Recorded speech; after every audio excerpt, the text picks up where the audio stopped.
Now that the Disney Wish has arrived in Port Canaveral, we are less than a month away from the inaugural sailing, and test and media cruises will begin to take place over the next month.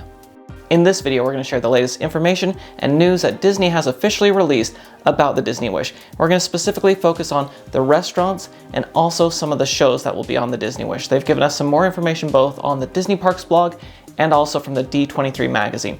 So we'll go through that information. If you haven't already, about 2 or 3 months ago, I posted a video where I go deck by deck and talk about all the different things that are on the ship. I will post that link in the description down below, so definitely check that out because that has a lot of the basic information you need to know. But in this video, we'll be covering the latest information before they get ready to officially start sailing. For guests who have been on the Disney Cruise Line before, you know one of the exciting moments of embarkation day is when you get on the ship and they announce your name or your family name and you walk on and everyone cheers. That's always a very exciting moment. They're going to have something very similar on the Disney Wish, but they're upgrading it a little bit. The first entertainment experience you will have on the ship is called First Wish. Your party will be announced as usual, but children will be receiving wishing wands. And before you head off to explore the ship, 2 new characters named Lady Lily and Lord Leopold will begin the celebration with a musical moment. And of course, this will take place multiple times throughout the embarkation process as guests are boarding the ship.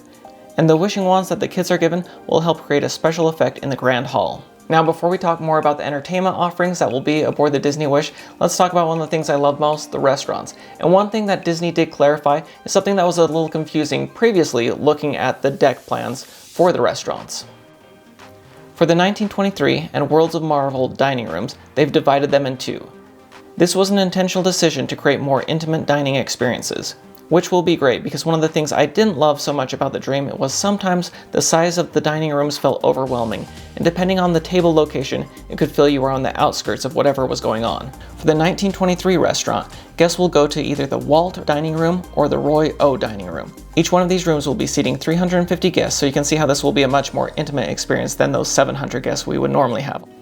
Denise Case, one of the Imagineers working on this ship, said, 1923 offers this very elevated, elegant experience that has you sitting in a gallery-like atmosphere. She continued, you're surrounded by all these artifacts that celebrate the founding of our studios and the whole process of animating films. End quote. Disney has said there will be 800 pieces of artwork, which will include 50 character marquettes and 24 multi-plane camera cell setups. For the food itself, it will be California cuisine with a fusion of Asian, European, and South American flavors.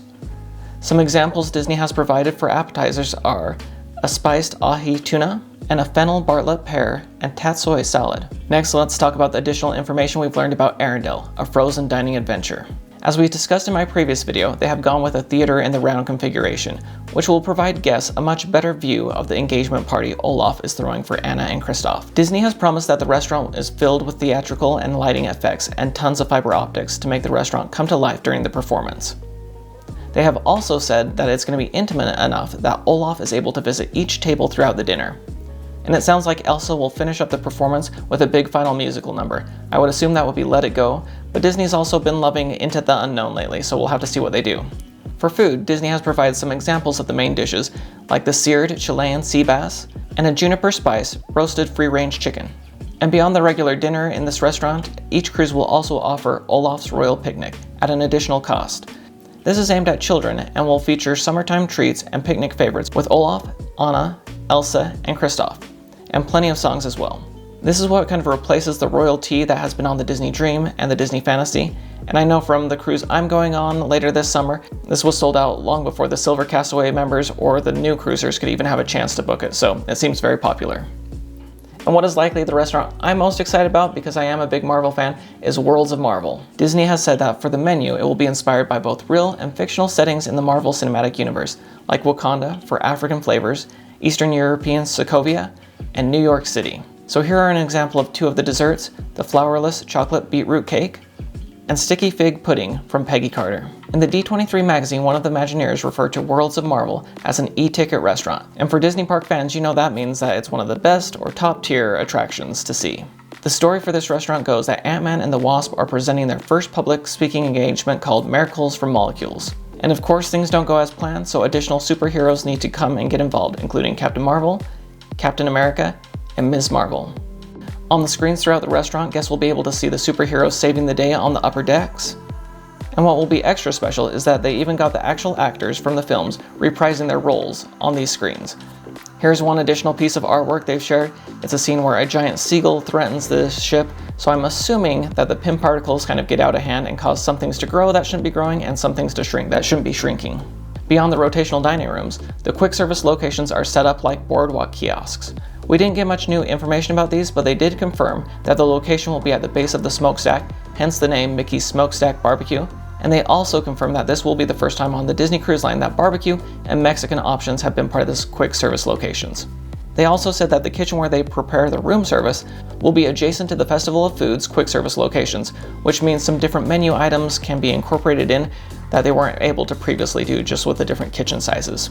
For Inside Out Joyful Sweets, this location where at an additional cost you can find candy, baked goods, and 40 flavors of gelato and ice cream, they said that there will be dimensional figures of all 5 emotions in the store, and there will be memory orbs throughout the entire location, and the Imagineers have built-in lighting effects. So if you purchase a special item or something happens in the store, those lighting effects might go off. So I can definitely see, like on the Dream or Fantasy, if they have the family size ice cream option, if you purchase that, maybe all the lights start to go off as you're creating a core memory or something like that. Now let's talk about some of the entertainment offerings that are coming to the Disney Wish. We've already talked about First Wish, where they will be welcoming guests on board. The Sail Away party on the Wish will be known as Set Sail on a Wish. It will feature an all-new song, Set Sail, and also the song Welcome from Brother Bear. This will take place on the stage up on Deck 11.